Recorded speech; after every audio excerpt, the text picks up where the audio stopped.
I get people come in at the last minute.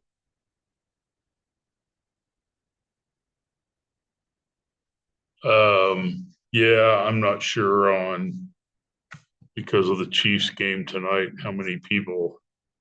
I know Parker, the Topeka Club is actually having their holiday party tonight.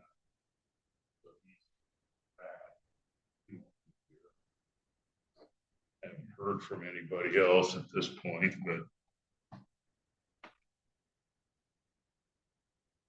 hopefully we'll have chill.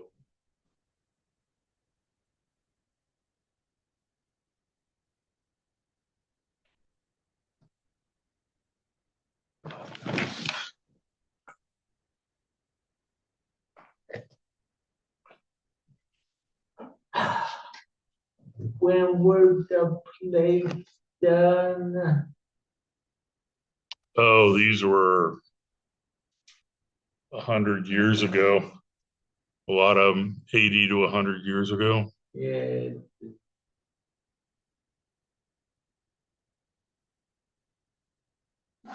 The 1920 to the 1940.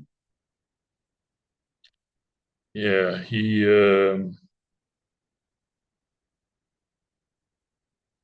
sent me one of them.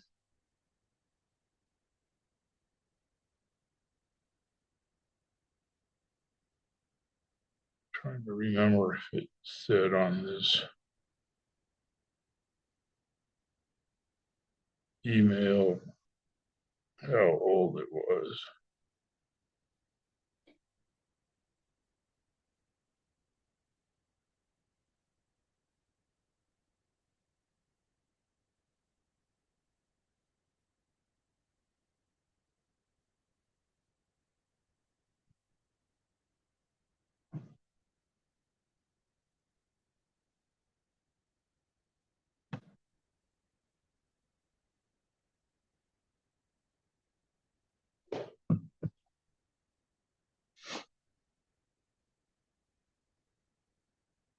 Huh.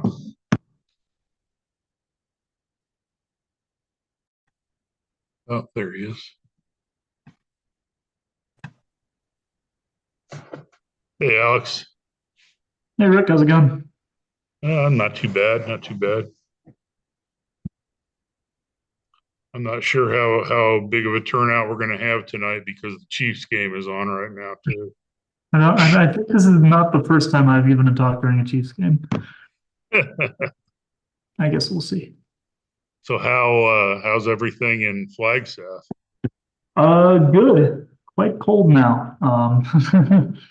But overall things are great. I love working at the observatory and yeah, settled in. So you actually live down in Flagstaff, or Yeah. I'm on sort of the north side of town, but Flagstaff is small enough that even going down into town and then up the hill to the observatory is on like a 15-minute drive. So that's not too bad. no, not bad at all. A little bit better night sky than we had here in Lawrence. Yeah, a few less cloudy nights. The seeing isn't actually the most wonderful thing in the world. It seems to have gotten quite a bit worse since Clyde was out here, but you know, won't complain too much. Yeah, well, I mean they're paying you to stay there, so Yeah, exactly, exactly. yeah, give everybody a few more minutes.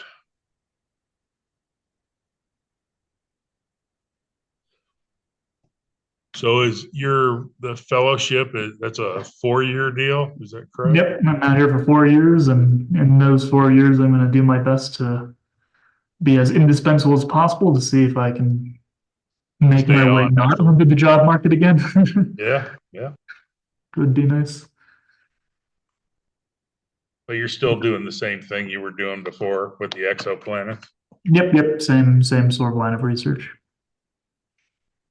It's funny. There's Uh, actually the tel when the it our telescope operator or director. He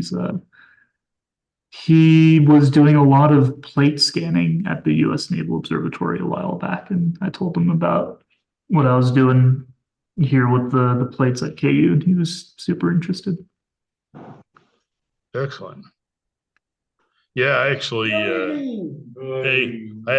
got an email from somebody over at Washburn that Oh, had really? seen the announcement, and I guess they've got a bunch of old plates over there. So she was interested in seeing how this is, what the process is, to see if they can't figure out some way to do something similar.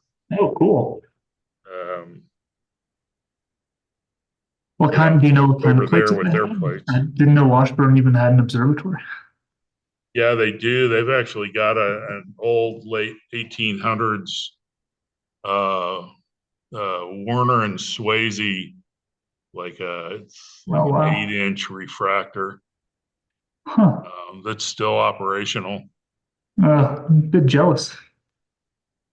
Yeah, I mean, obviously it's in the middle of Topeka, is not True. the best location, but um, you know, it, Interesting. it would Yeah. be too Feel free to expensive like to move it to someplace else, I'm sure. put me in contact. I mean, nothing that we did was super complex, as you will see. Okay, yeah, I will forward that on to her, and they can maybe reach out and see what the process is. Sweet. Hey, Yeah, and it really just amounts to a backlight and a digital camera. over in the yeah. Um, in fact, one of the professors from Washburn just walked in, so maybe at Oh, the end of the talk we could circle back and great. maybe you could visit with her a little bit offline. Awesome. I So should preface this by saying I'm not a professional archivist. no, Mostly just wanted to do it for oh, fun. we were just talking about Brenda had mentioned that you've got a whole bunch of old glass plates. at Washburn as well. You do? Yeah. Okay, yeah, I did not know that. Ask her about it. Rick Yeah. knows all the secrets. I know where all the skeletons are. Oh, she does. I saw Ian the other night. There Oh, was yeah, how's he doing? he's doing fine. Good. They had a KU alum in for a presentation about, the future of the world's largest telescopes was the name of it, but he's currently working down in Chile. And Oh, is this the guy from Noir Lab? yeah, Yeah, okay, yeah. that was Friday. So I got to see, Bruce and Barb and Ian. And there was a smear of professors there for that. Yeah, I heard Merak this year was fairly sizable, Yeah, it was. which is good to hear. Almost wish I was there. Almost. It might have been warmer. Well, it wasn't very warm today. It's been in the 20s now, so I've been looking at the Kansas weather and I'm like, oh, this doesn't make any We're sense. definitely warmer than that. Let's give them 1 or 2 more minutes and then we'll get started. Sweet.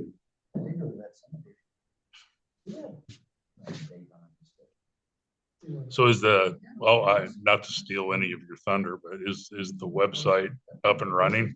It's been too busy lately. And also KU's website maker is a travesty.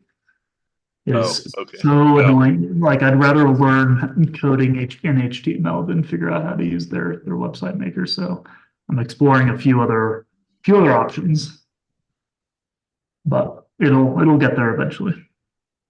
Okay. All right. Well, let's go ahead and get started. Some of you may remember when Alex Polanski presented a couple other times to the club about the research that he's been doing in exoplanets. But that was when he was a graduate student. Now he's a postdoc fellow, the Percival Lowell Fellowship at Lowell Observatory in Flagstaff. So, but he's still kicking around with some KU stuff, even though he's an employee out there now. But wanted to welcome you back, Alex, and I think we're all interested in hearing about the little project that you've been working on with digitizing the plates from KU. Awesome. Well, thanks for that introduction, Rick. Hope everybody's doing all right. Thank you for coming out to see me instead of the Chiefs. That actually means quite a bit. So I'm going to go ahead and share my screen real quick. Okay. So can everybody see that all right? Yep. Sweet. Okay. So like Rick said, I was a graduate student at the University of Kansas for about 5 years. While I mainly studied exoplanets, I also have sort of an interest in the history of astronomy. And I grew up in the LA area, which meant that I had plenty of astronomical history to take in. And lo and behold, when I moved out to Lawrence, I still had more of it to appreciate. So I just want to start out with just a little bit of history. Astronomy has been studied in the Lawrence area for almost 150 years. I think it stretches all the way back to 1876, which is kind of insane. But while this history is quite long, it is unfortunately quite fraught with a bunch of setbacks. And so here's an image that I found off of on the KU Library archives. So this is showing the Oread, Mount Oread, looking down Jayhawk Boulevard in around, I believe, 1925. And you can recognize a few familiar buildings, perhaps, like you can see the Natural History Tower back there. Strong Hall had just been completed. And then you also have what was the old Hayworth Hall right across the street from Strong Hall. But right next to Old Hayworth is this tiny dinky little building with a dome, and that was actually one of KU's first observatories, just right there on the site of what would later become Hawk Auditorium. And actually, in fact, the building was razed and dismantled because they wanted to build the auditorium in the first place. But there was housed the KU's Alvin Clark and Sons 6-inch refractor, which is now living in the basement of Malott Hall, but also a 3-inch transit telescope, which is also in Malott Hall, but unfortunately is currently being used as far as I can tell, as a doorstop on the 4th floor. So that's a bit unfortunate, especially since these are really, really beautiful instruments, and we've been trying to take care of the refractor as best we can, but that transit telescope is a bit heavy to move, unfortunately. But really, the sort of what they wanted to do at the University of Kansas was to have a premier research facility in astronomy in the Midwest. And in 1926, the person who is currently leading the astronomy program was Dr. Dinsmore Alter.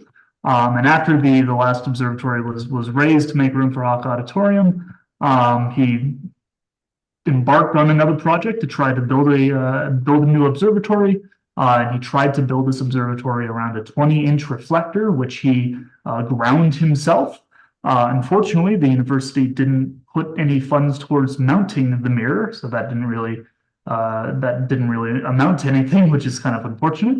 And that actually ended up failing despite the support of many prominent astronomers of the time, including Harlow Shapley, to build an observatory in the Midwest. And sort of by chance, Alter met this man named William Pitt, who was an amateur astronomer who made a wealth of money making spiral-bound notebooks, which is kind of crazy. But this resulted in him funding the grounding of a 27-inch primary reflecting mirror for the university, which, fun fact, was the first Pyrex glass telescope main mirror in the world, which was ground to the paraboloid shape in the basement of William Pitt's home, where he had a pool that he drained. There's some fun pictures on the archive about that. But this is showing sort of a diagram of what that telescope was supposed to look like. It was originally supposed to be a prime focus instrument, but was later modified into a Newtonian. So the telescope was completed, but actually getting it installed into a actual observatory was a bit hampered by the Depression, and unfortunately, Dr. Alter kind of got fed up, I think, with university higher ups and retired and went to go be the director of Griffith Observatory. But eventually, since there was essentially a whole telescope that was built, by the late 30s, the 27-inch telescope was finally completed with no small amount of help from Clyde Tombaugh himself.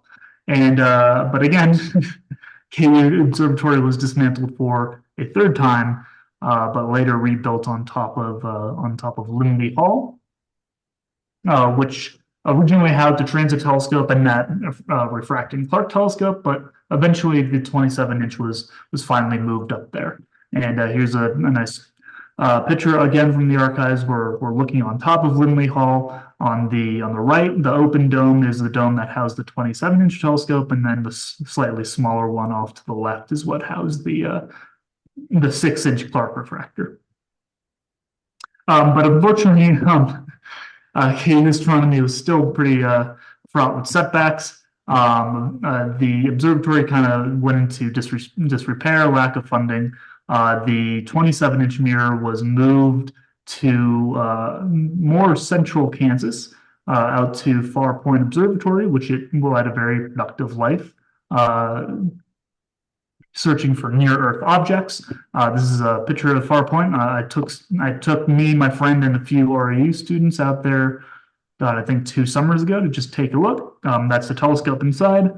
At this point, they're actually in the middle of an upgrade to the telescope to get to a faster focal f ratio, so they could shorten up the tube of the telescope, which meant that they didn't actually really have any use for the original William Pitt mirror. And so after they had installed a new mirror, we finally got it back here at KU.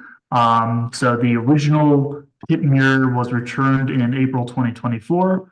Huge thank you to Gary Hood, who actually I don't say hand, but like delivered it in his car. And that is an incredibly massive piece of glass. It is very monolithic. There is no cells in the back of it to alleviate the weight. It is really just a monolithic mirror. It took about 5 other grad students, including me, to finally move it into the basement of the lot. And along with it, we got the original mirror cell that held it on the back of the telescope, in addition to the plaque that was put on the Clyde Tombaugh Observatory when it was first dedicated. So this project sort of came out of my own desire to be able to do outreach at KU. When I got to the university, pretty much all of the outreach equipment was spread between 6 floors of lots, shoved into closets where available. And I went up to the building manager and said, "Hey, do you have any empty lab space so we can actually store all this stuff?" And she said, "Yeah, but it's going to be in the basement." And so the irony of storing telescopes in the basement is not lost upon me, trust me. But we built up what I affectionately call the telescope hospital, because one of our telescopes were unfortunately in pretty bad shape.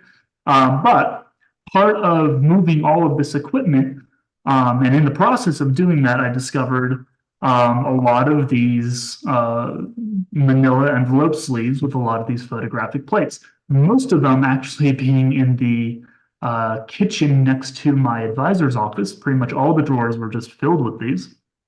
And this is a really fun picture because this is actually this is the first time I've found these plates, and I decided to take a picture of it. And lo and behold, it was one taken by Clyde Tombaugh back in 1939.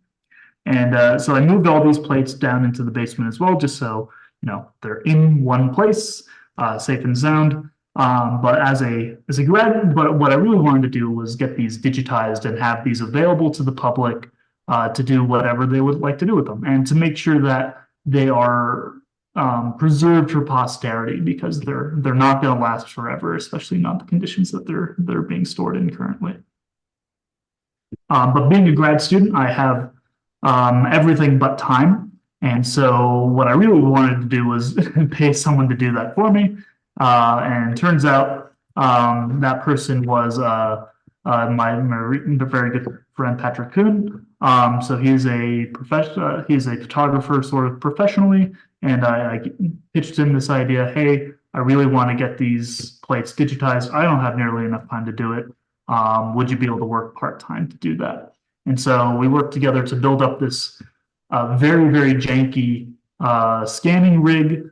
We didn't really want to use a flatbed scanner, mostly because we couldn't get one with a high enough resolution. So I built up this downward-facing bipod sort of thing in wood, and Patrick attached his normal DSLR to it, and each raw image comes out to around 3,000 by 4,000 pixels. So at least we get pretty good resolution. And fun fact, I originally tried backlighting it with an iPad, which worked pretty well, except that if you zoom in real close, you can actually start seeing the individual pixels coming through the glass. So that didn't quite work. So these slides were a little bit out of order, but this is sort of just the 27-inch plate collection at a glance. I think the final count was we had around 330 photographic plates that we were able to account for, taken both with the 27-inch Pitt telescope and the Clark refractor. And they were taken, some of the first images we have are from 1938 all the way up to the mid-1980s. And this is sort of just a word bubble chart showing the most common objects that we found in this collection.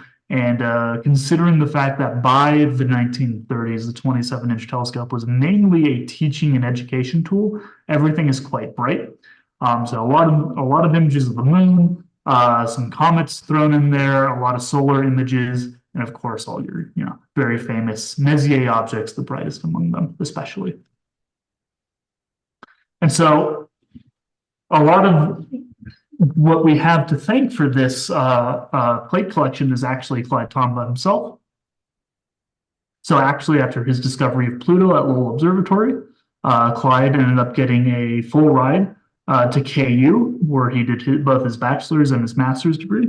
I have a nice little book about Clyde Tombaugh that everybody gets when they graduate from KU with a PhD in astronomy. And it's a really good read. It's by David H. Levy. And there's a really fun section in there about how Clyde was super excited to take a intro astronomy class, but his advisor and sponsor, Dr. Storer, said, "What do you mean take a basic astronomy class? You already discovered a planet. You don't need to do that." And so he was a little bit disappointed about that. But we still have Clyde's original master's thesis, which you can see is titled "A Study of the Observational Performance of the William Pitt 27-inch Telescope." His entire master's degree was really just centered around getting this telescope that was already kind of half built into working order and semi-professional research state.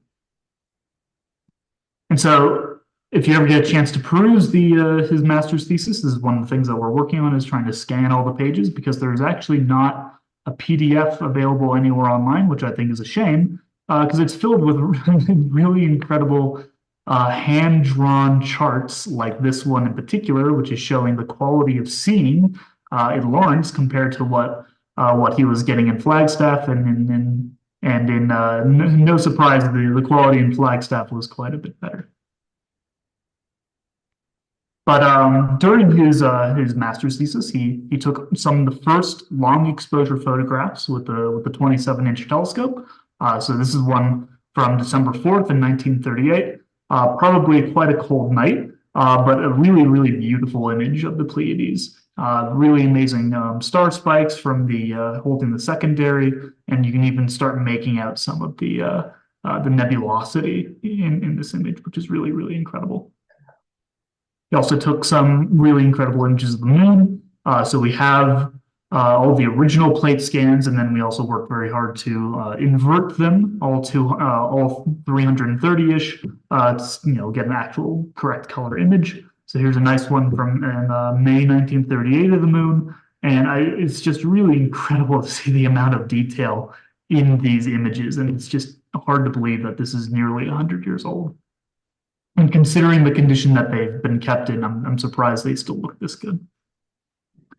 And one of my favorites, of course, is Clyde's image of Orion. So this was taken in March 1939. So this is only a few months before he completed his master's thesis. And again, it's just really, really incredible what he was able to. He really knew what he was doing with a telescope. And I think that really shows through here, considering that he was working with what was essentially a half-complete instrument at the time.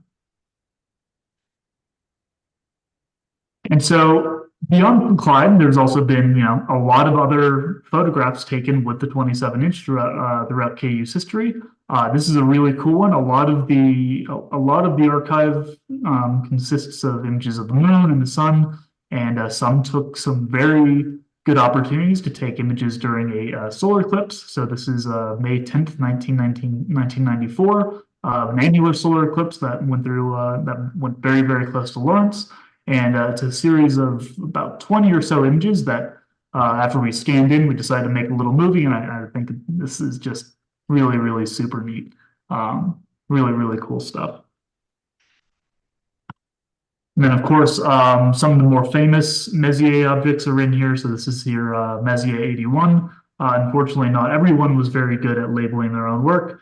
We have no idea when this was taken. And we also have no idea who it was taken by, unfortunately, but pretty good image of one of the more famous Messier objects. You can definitely see some spiralness in the galaxy. A little bit grainy, and I think it looks a little more like an old-timey Western photograph, but still pretty cool. And then, of course, some of my favorite Messier objects are actually the planetary nebulas. So this was taken in all the way back in May 1962 of the Dumbbell Nebula, and really, really, really nice. We can definitely make the white balance and the black point a little bit better in this image after we invert it. But you can tell that they were probably very proud of their focus and the tracking on this one. I think it came out really well. And in some cases, guiding was probably not great. I'm sure Clyde did a lot of work, but you know, you can't be perfect. But this is another one of my really most favorite objects in the sky, the Ring Nebula, especially at this sort of plate scale. Just being able to see the Ring Nebula hang in space like that is really one of my favorite things in the world. But quickly, when you zoom in, you can tell that guiding was not very good. And indeed, on the sleeve that this was found in, guiding was not great. But this was also taken back in 1961. And of course, they did try their hand at a lot of planetary photography, which was also really interesting to me as someone who has never done much, actually, you know, not any astronomical like photographic work. I've only ever used CCDs. If you don't like how the image turned out, you just throw away that frame. But if you have a bunch of this real estate on your photographic plate, you can just kind of experiment and do whatever you want. And at least on this night, they spent a lot of time trying to get a rather good picture of Jupiter. And it seems they sort of kind of got there at the end, but the focus is probably the seeing is probably a little bit less than what could be desired. But a lot of the images in the archive tend to be sort of test images. But it's really, really interesting seeing how these students who are learning astronomy, how their skills sort of progress through time as they were using this equipment. And sometimes they lucked out and they got some really, really good images. So here's a nice occultation of Saturn, and even with the very, very bright moon, you can still actually make out just a little bit of detail on the surface of Saturn there, and just really, really, really neat stuff.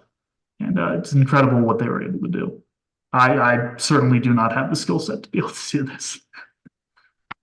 But also another really fun thing that has been really interesting to see is like understanding who these people were as we were scanning these plates. So each of these plates comes in a manila folder sleeve, and while a lot of them are blank, save for an object and hopefully a date, some of them can be quite detailed in their description. So this was taken by Dave Tholand, who is actually a faculty at Institute for Astronomy at the University of Hawaii, and I had a little bit of email back and forth with him about his time at KU, and some really cool gems in there. But this is a picture of M51 that he took all the way back in 1978, and in the notes you can see he said, "Best I've taken of M51 so far." And you know, I won't say that's bad at all. I would say that's pretty respectable for a photographic plate. Also, some of them are kind of funny, some pretty humorous comments, maybe due to frustration. So this is Stephan's Quintet, taken back in 1963.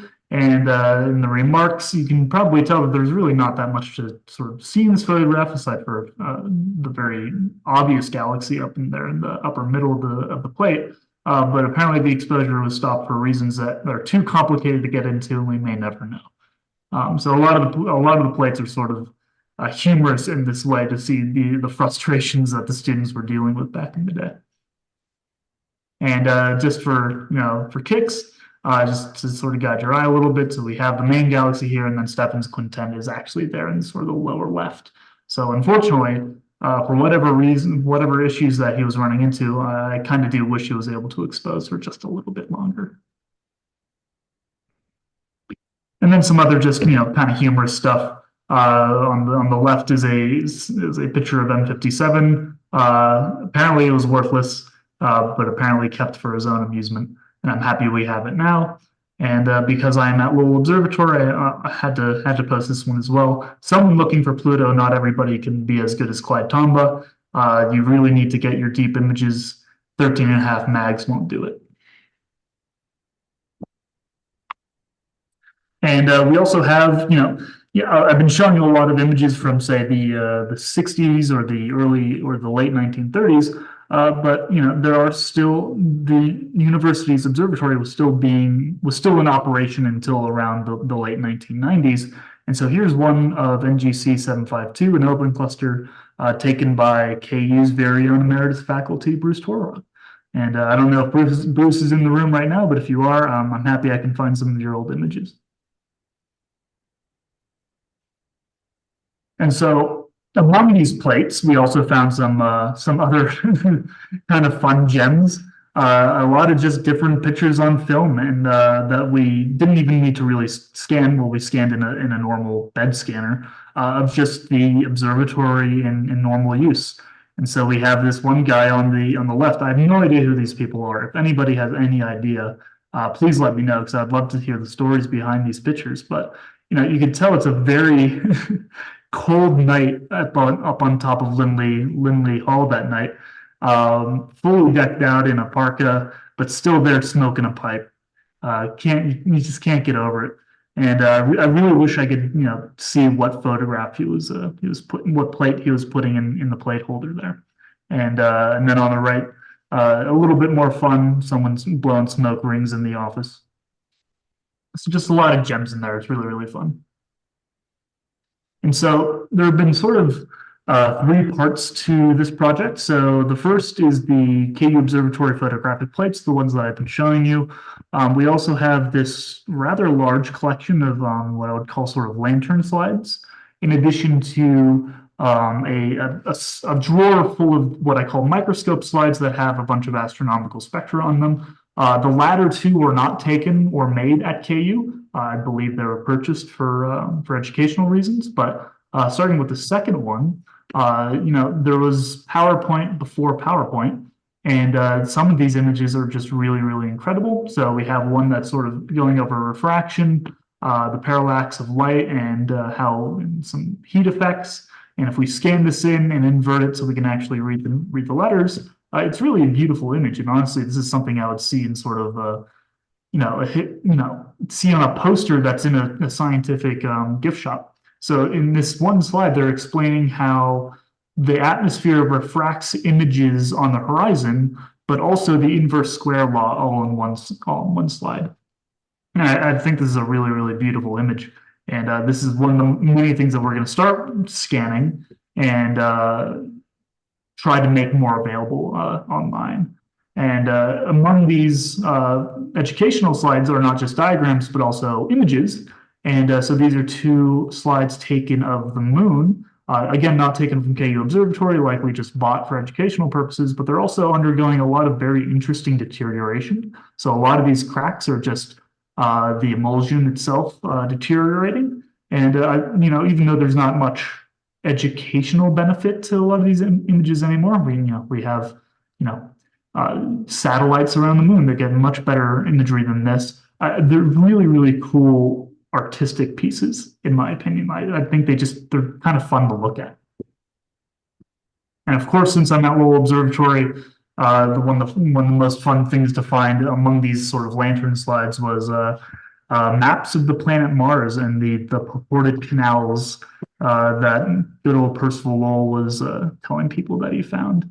And again, there's some cracks in the emulsion. So this was either a map done by Percival Lowell himself, or I believe also could have been Schiaparelli was doing sketches of Mars as well around this time. But there's a bunch of these slides, and there's one slide that I know that we have that I haven't been able to scan yet about really just trying to drive home the fact that there was life on Mars and that these canals were actually real and not just figments of the imagination, which is pretty incredible. And so we also have this collection of sort of microscope spectra. So this is a zoom in of essentially what is about the size of a normal microscope slide with all these different spectra on them. So in each of these cases, we have a bunch of reference lines on the top and bottom that were likely taken beforehand. And then you have spectra of the actual object in the middle. And I'm assuming these are mostly stellar spectra. I haven't been able to really dig into these. But you can see where a lot of the absorption lines line up with the emission lines that they were taking in the lab as reference guides. It's really, really cool. And we have tons of these. And that's going to be a really fun thing to dig into because a lot of what I do in my day-to-day is not imagery, but mostly stellar spectra. So there's a lot more work to do. The photographic plate scanning is pretty much complete. The ultimate goal is really to have all of these scans available to the public. Website is in the works. Like I told Rick, the original plan was to put a website up on KU server, but their website maker is kind of a travesty. So we're going to try to find a different solution to that. And next is going to be scanning a lot of these like educational lantern slides and spectra slides, and similarly making them publicly available. So this has been a really, really fun project. And I think in order to sort of get it across the finish line, I might have to come out to KU for a week and spend some time in the basement. But yeah, thank you for listening, and I'm super happy to take any questions.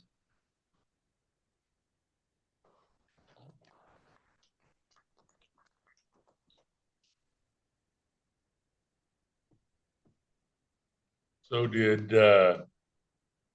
you have an idea that this was something that you wanted to do before you discovered the treasure trove of plates, or did the discovery of the plates sort of lead to this? The discovery of the plates sort of led to this. It was just really cool, like on in between, waiting for my advisor to get out of the meeting, just going into the kitchen next to his office, taking out some of these plates and holding them up to the fluorescent lights on the ceiling. Like, God, this would be really cool to just have images of. But yeah, this was really the impetus for trying to get into this. And maybe I want to write archivist on my CV at some point.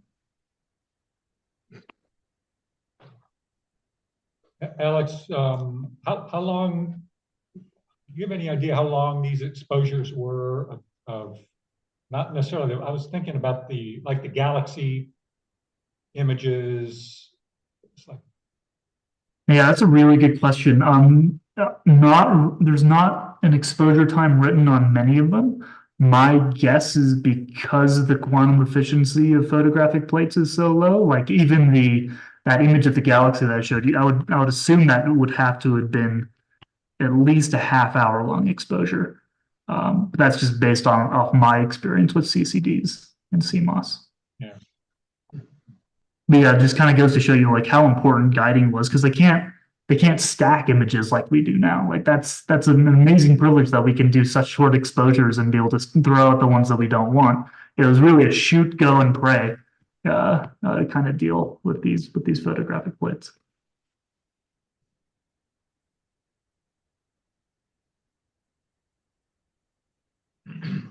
Is there any record on the plates? I used that equipment some before it was taken down, and I'm wondering if there was records on those plates of which of the emulsions they used, because we had a whole bunch of different emulsions. Yeah, so some of them have which emulsions were used.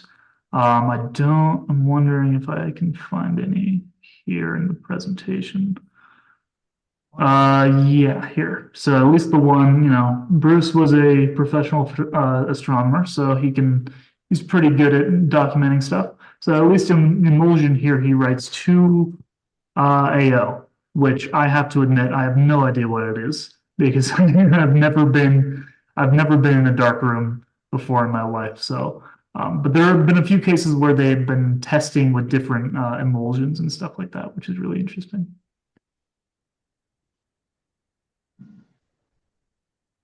Have to have Bruce here to talk. Maybe, yeah. Actually, that AO sounds really familiar. I'm trying to remember what that is. you remember what was the difference in emulsion? We had emulsions. I have a whole book on it still. No, I would love to see that. That would be super helpful. I think that was blue sense of emulsion, wasn't it? Don't remember. It's actually a booklet, a Kodak booklet Red sense of Yeah, on emulsions for scientific purposes. That'd be perfect. If you could, Some emulsions, I might have what it is. sweet. Yeah, if you could, I mean, if it's possible to get a scan of that, that'd be amazing. Okay. I actually know where it is. Also good. Put that name of that emulsion into Google and it'll tell you. You come up with some results. That emulsion information is still out on Google, I think. It's a Kodak emulsion. Yeah, most likely.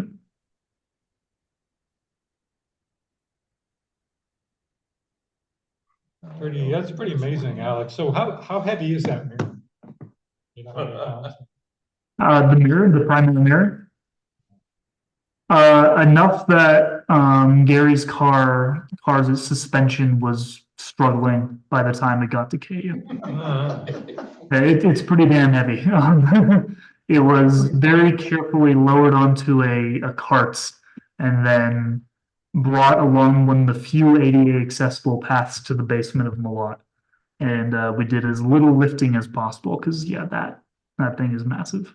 It was we have a display cabinet on the second floor Malott that I was really hoping to display some of this stuff before I left. Haven't really gotten around to that yet. But I had this sort of dream that we would be able to reinforce the bottom of it just a little bit so that we could at least display the mirror. And that's absolutely not going to happen. It would just smash right through the floor. But it's quite heavy. Yeah.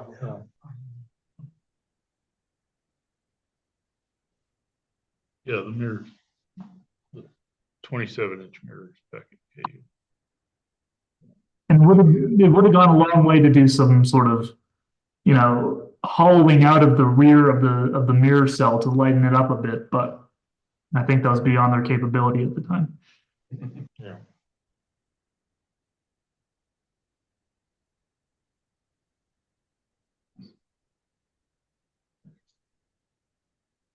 Hallmark mirror was the first time they put hollow cells within the glass.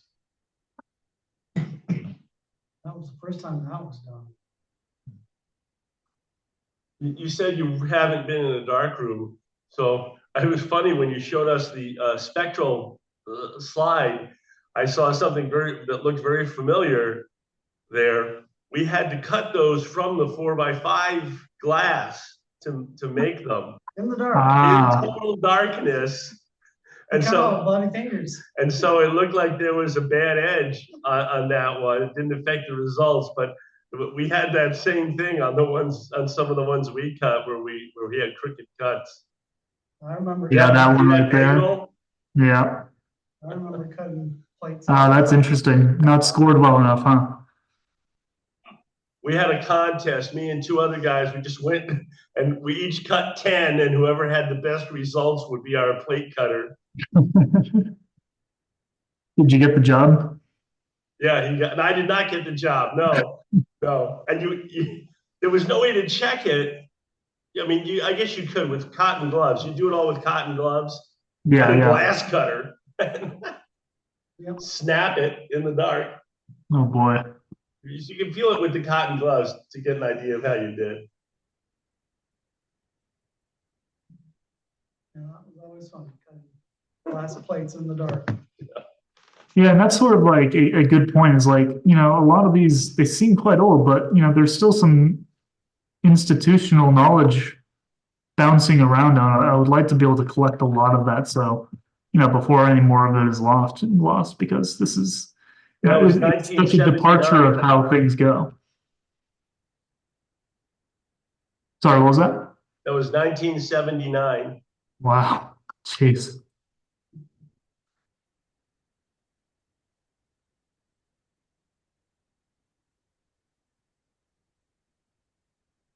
Any idea where those might be found on what website later if you guys get them up? Not quite, but once we get a full website going, I'll be sure to send it out to Rick, and I'm sure he'll circulate it. It's been hard being remote working on this project and also starting a new job to devote a little bit of time to it. But I'm planning to come out to KU for a week at some point next year and try to finish it all up. And I wish KU's website builder was a little less shit, to be completely honest. It's just quite bad.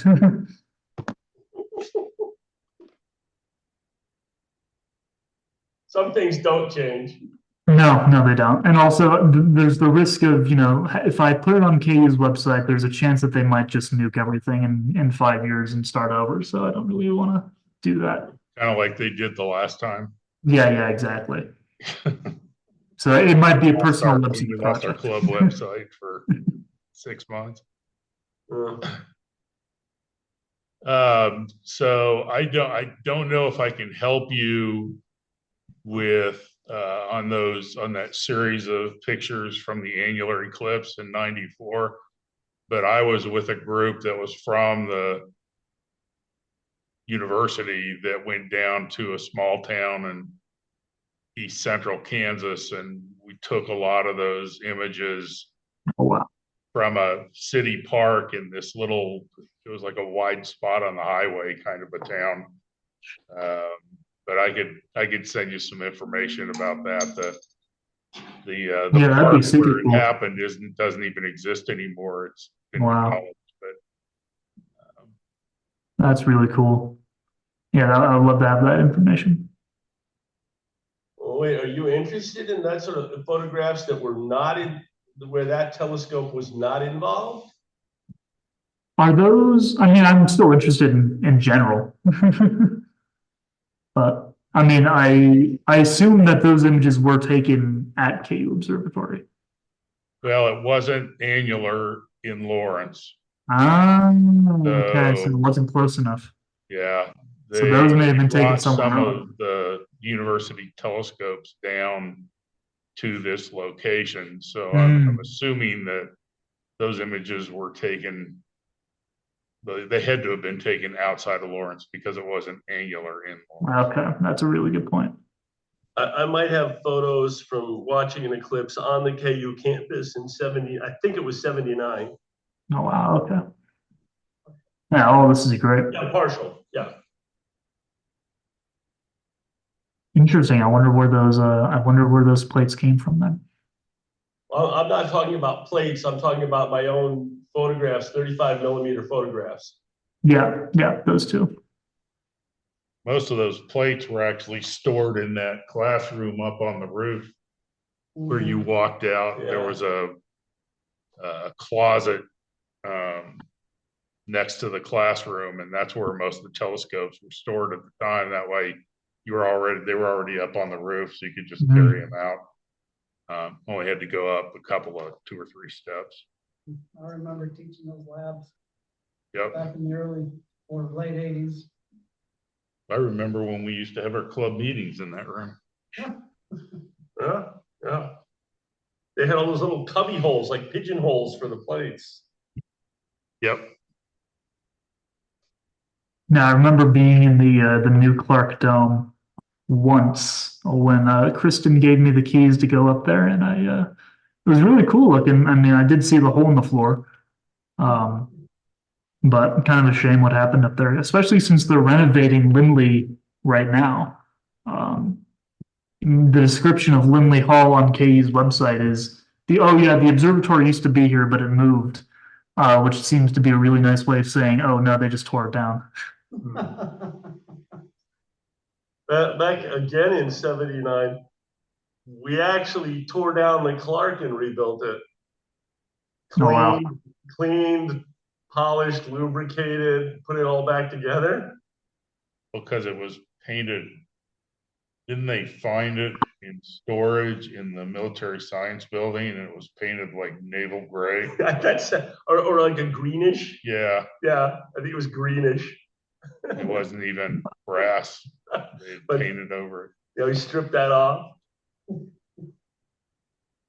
It would be great to get that in working order again. Find of that Clark on a stand made from railroad ties at a total eclipse. These guys took it on the road. They loaded it up. They took it on the road. And there's all these scopes in a row, and this thing's towering up over them on its stand, glowing in the eclipse light. I don't know where that photo is. I can't find a copy of it.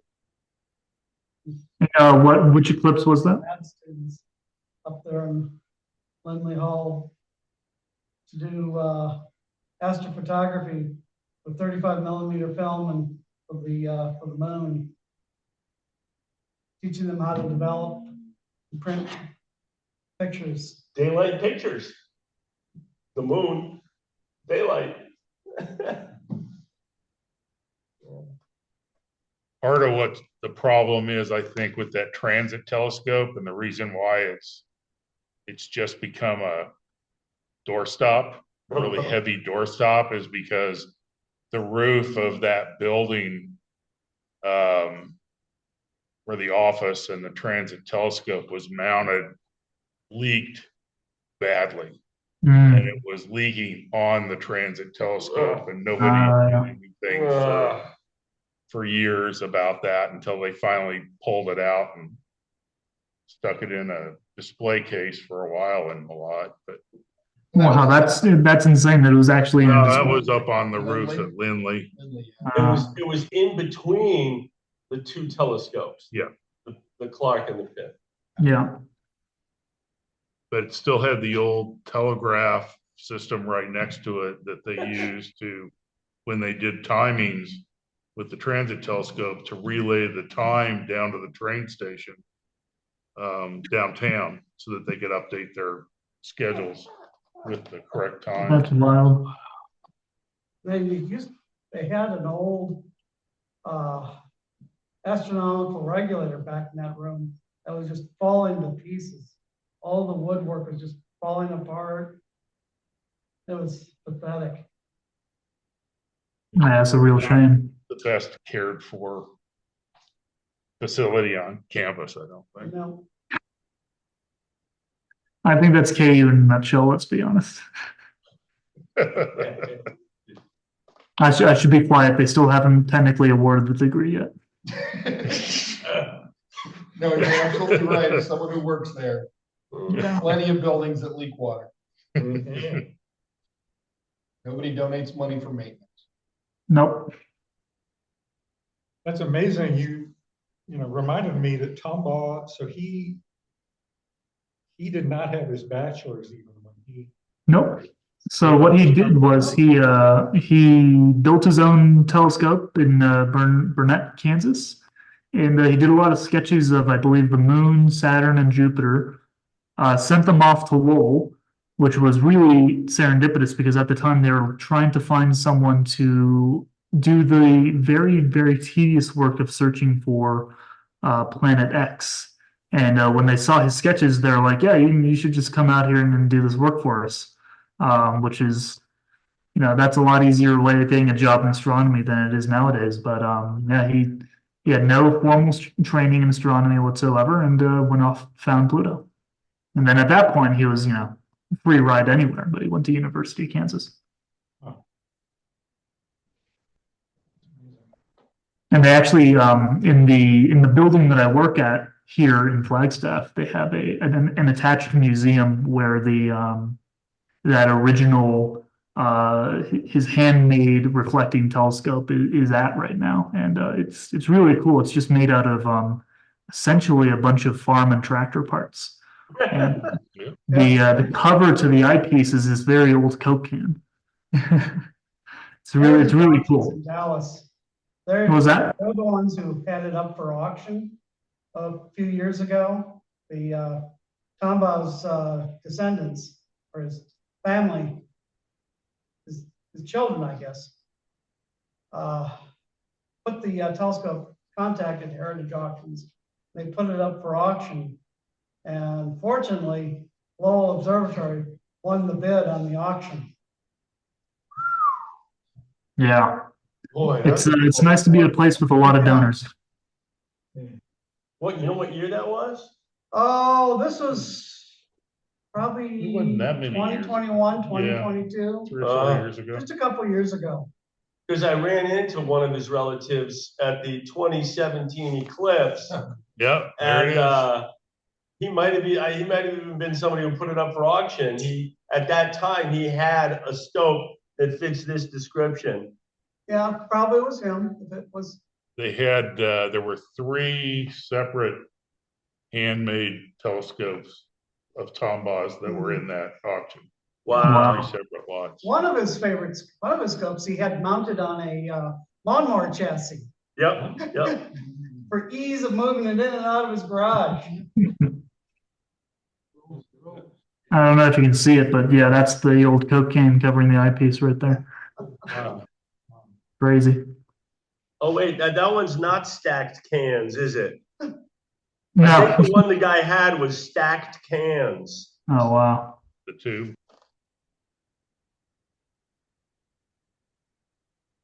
All right. Well, Alex, thank you very much Yeah, no problem. I hope you, doing this, you and enjoyed. for sure, let us know when the website is available to go out and look. Will And do. if you've got any free time or something, let me know. If you're coming out to KU for a week or so to do some more rummaging, let us know. There's Yeah, we'll probably do. a few of us that would help you rummage. Yeah, that'd be great. I've got That'd be something fine by that me. might interest, I've got a VHS videotape interview with Clyde Tombaugh, done back in the late 70s, I think, or early 80s, put out by the Astronomical Society of the Pacific. I have never run across any other copies. I had digitized it once, but I lost the digital copy of it. I'd like to get it redigitized, but of course, who's got a VHS player anymore? Yeah, exactly. That's super cool. I would love to be able to see that somehow. Yeah, let us know if you've got any time or if you need any help when Will you're do. up digging for stuff. I'm sure we could come up with a few people to help out with that. Yeah, I'm sure there's still plenty of stuff tucked away in different nooks and crannies, even outside Malott Hall. I know there was some, in the physics and astronomy office, kind of to the south of the main office, there was like a closet that there was a room and then there was a closet in the back, and they had a whole bunch of old telescopes that were in there. Yeah, I tried to clear out all the closets in Malott as best I could. Yeah, but there were some plates back in that closet. I remember Okay. from years ago. Okay, very cool. I'll keep that in mind too. All right. Well, thank you. Yeah, thank enjoy you. your fellowship out at Lowell. Doing my best. Hopefully, you'll get your name on those papers now instead of other people Yeah. logging your data and never bothering to mention you. Yeah, exactly. All righty, guys. Thank you so much. All right. Thank you.